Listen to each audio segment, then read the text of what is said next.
seemingly everyone getting into sim racing as of recent, the search for an affordable sim racing bundle has heated up. So here is the first choice of many, the Moza R5 Bundle. So why does everyone want to buy this bundle? And is it actually worth its 450 Great British Pound price tag? Disclaimer in description. But before then, what's so different about the Moza R5 Bundle? Well, to start, the build quality is fantastic, from the included all-metal table clamp to the pretty much all-metal build on everything else in the bundle, which immediately shocked me, as, at least for other options at this price point, corners have always been cut to lower the end retail price. As well as the table clamp, you also receive the 2-pedal SRP Lite pedals, the ES wheel rim, all the cables and screws you'll need, and of course the star of the show, the Moza R5. Now, in comparison to say a Logitech G29 or even the Corsair RGB IQ Fanatec Poop Fart CSL DD, this thing is heavy. With a pretty much fully aluminium construction, I'm not surprised to say the least. One part of the bundle that isn't made from aluminium, however, is the ES wheel rim, with the button box predominantly being constructed out of plastic, though with the unique advantage being, as you'll see later, the interchangeable wheel rims. As well as its 18 front buttons and D-pad, the Moza ES wheel also features 2 very clicky aluminium paddle shifters. As well as this really nice diffused LED strip up top. And moving on, the SRP Lite pedals out of the box come with only 2 pedals standard, as well as the fully adjustable pedal plate. Just unscrew, move, and rescrew them back in. Turning around to the back of the R5, you'll find ports for power and data, as well as the tiny power button to switch the wheelbase on, with the next steps being to mount everything to either a rig or table, plug it in, and download the Moza Pithouse software.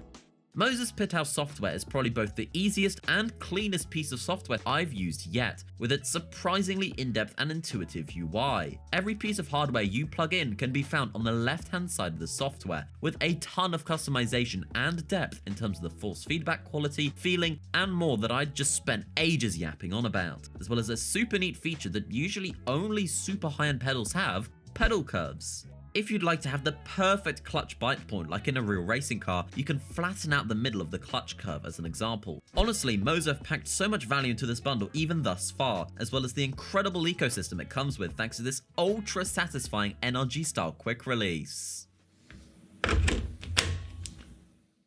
Ooh. And just like Moza's super satisfying quick release, you'll find the subscribe button just as satisfying. It's completely free, helps me out a bunch with the algorithm, and pushes me to create more reviews and content on SimPulse. Thank you. So, with all of that being said, how does it actually drive out on circuit, stage, or out on the open roads? Well, let's start from the Moza R5 itself.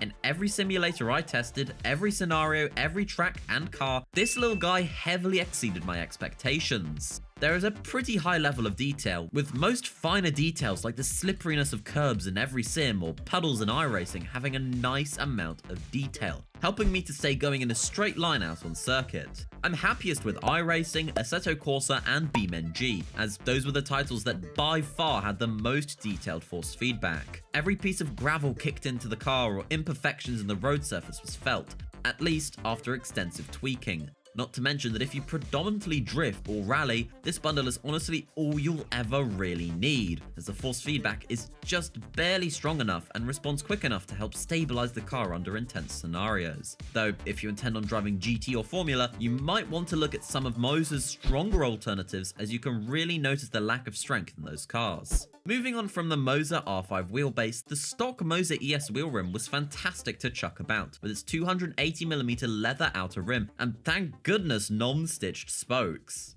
And finally, we land on the SRP Lite pedals. And to be honest, I won't sugarcoat it. The SRP Lites just aren't great if you don't purchase the optional brake performance kit for an extra 30 Great British Pounds or so. Don't get me wrong, the quality and sturdiness of these pedals is simply fantastic, but I found myself missing the pedal performance kit a lot during my testing, and only once I mounted this optional kit did I really start trail braking properly, hitting my brake markers, and start getting the lap times I'd usually get. If you were to buy this bundle, you need the brake performance kit if you intend on taking these seriously.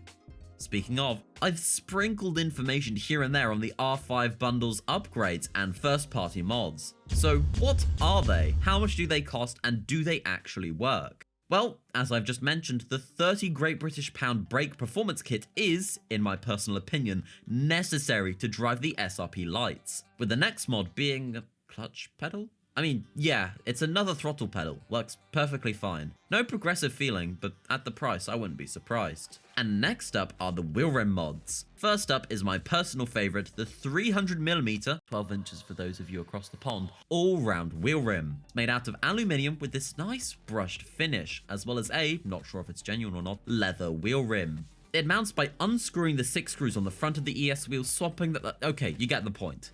Overall, during my time testing the 12-inch wheel, it has proven great, especially for drifting. But the stock D-shaped wheel falters, with its D shape at times hindering my ability to grab the wheel while drifting or rallying, the 12-inch wheel rim hasn't had this issue, with our next mod being the Formula wheel rim mod. With its 280mm diameter as well as its rubber grips, I found it to be fantastic for overall GT and Formula driving. Doesn't feel too large or too small, and I personally think it looks pretty stunning mounting onto the ES wheel.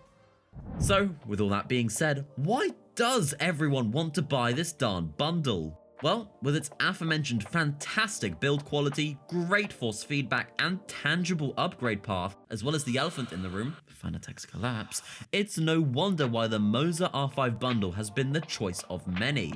But even still, would I recommend this bundle to any of you watching? Honestly, if you intend on getting started in sim racing or just want a great entry into drifting and rallying, this is a no-brainer. For the price, with the additional brake upgrade kit, I simply don't see a better option. Subscribe.